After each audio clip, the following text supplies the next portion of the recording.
Hey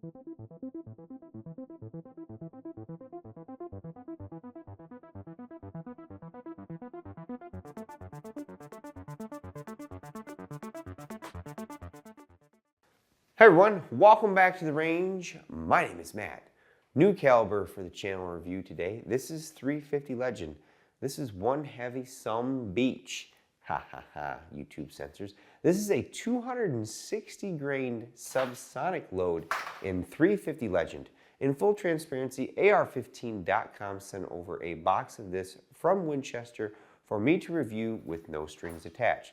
Let's throw this guy at the table and talk about what we're going to do today. For our testing today, we have two barrel lengths afforded to us, a 16-inch and a 20-inch that I borrowed from a friend. At the time of picking all this stuff up to do the review, I wanted to get a shorter pistol barrel build in 350 Legend, but Ruger, for whatever reason, wasn't producing any ARs in 350 Legend that year, so I kind of have a feeling that a majority of people shooting 350 Legend are going after longer barrel lengths. After we've collected our velocity, we'll do a practical accuracy test at about 100 yards, and then we're actually going to gel test these as well as see what they sound like with a suppressor. Up first, we'll start with our shortest barrel length, which is our 16-inch Ruger American. I apologize if the screen shuts off. It's late in the day, and my little battery pack down there doesn't have a lot of juice left. They are indeed subsonic.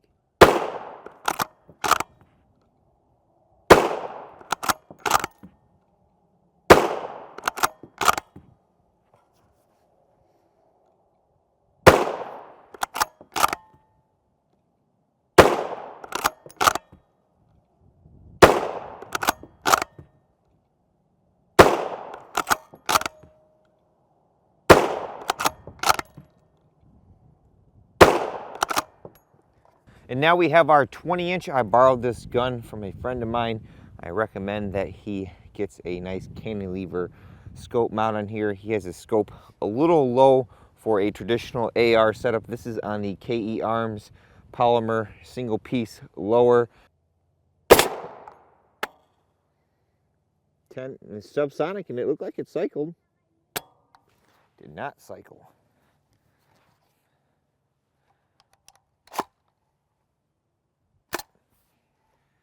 And it looks like these are not going to feed in this arrangement with this particular bullet design. It's trying to. I'm guessing if we open the gas a bit, we could get it to cycle. Rather than you all watch me fumble for this for the next 5 minutes, I'll just give you the average right now, and I'll shoot the rest off camera to save you the trouble. Here's our big, hefty subsonic 350 Legend at 100 yards using the 16-inch Ruger American and a primary arms 18 power scope that is 1.596 inches. Not bad, under a 2-inch group for that big, thick, heavy guy. I'll shoot a couple more and see if I can do any better.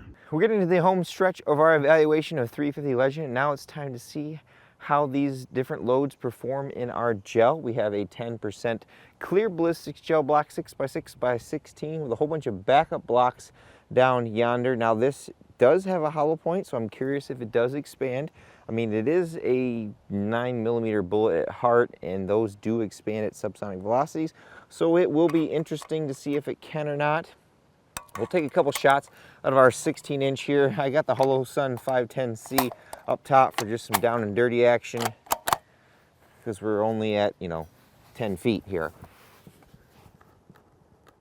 See if I can put these where my holdover is, where I thought it was going to be.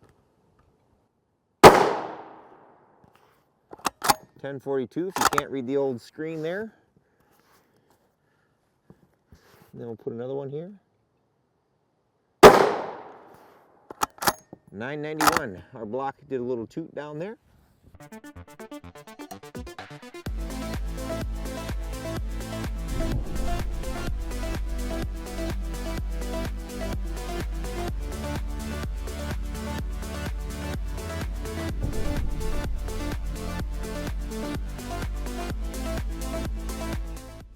Well, folks, how many inches of penetration do you think we just got out of these two bullets?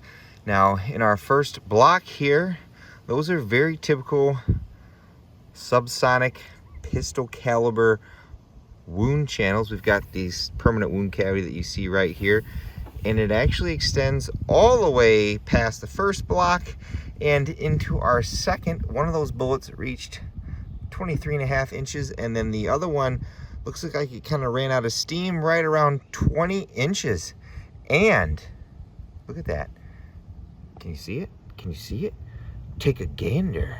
We got some expansion out of there. Doesn't look to be consistent or overall large expansion. Look at how long that bullet is, but it expanded. So if you were going to use this at 50 to 100 yards, 150, the maximum range I think is what 350 Legend is rated for, and you'd get some expansion out of this. We'll pull those suckers out of there in a minute, but actually I'm going to say that I'm fairly impressed with this load. Could it use improvement? Yes, but look at that penetration. Hard to argue with that. Not too shabby. We did get good expansion out of those guys. Now it does look like we could use a little bit more and get to the 18-inch mark penetration wise, but I mean that's typically what we see expansion wise in mid-tier 9mm self-defense loads. We'll definitely measure those and get some better macros off of them, but look at how long that thing is. I wonder if you could load these in 9mm cases, what you'd get velocity-wise. I was quite surprised with our gel results with our subsonic load.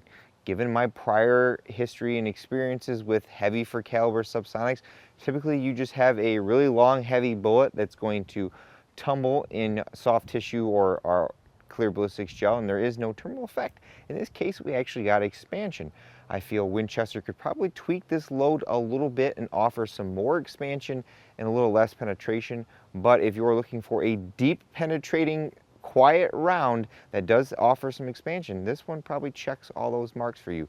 Now, given it is subsonic, I don't think I've said that enough so far, you're going to have quite a bit more bullet drop at range over the supersonic 350 Legend. So if you want to exclusively shoot this, definitely get this sighted in for the range that you intend to shoot it at. With all that being said, it's time for me to get the heck out of here. At the end of all my videos, I take a moment to thank all those who help make these possible. Number one is my Patreon supporters. Number two is Winchester/AR15.com, who in full transparency sent us all that 350 Legend for us to test with no strings attached. And of course, number three is you all for watching. Until next time, I'll catch you at the range.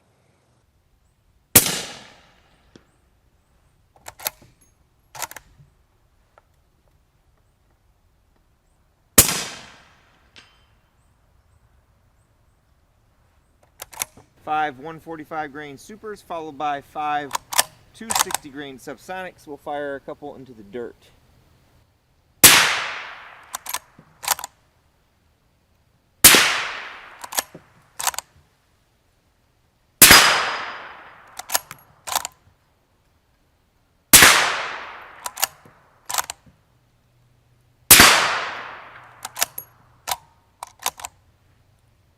Subsonic.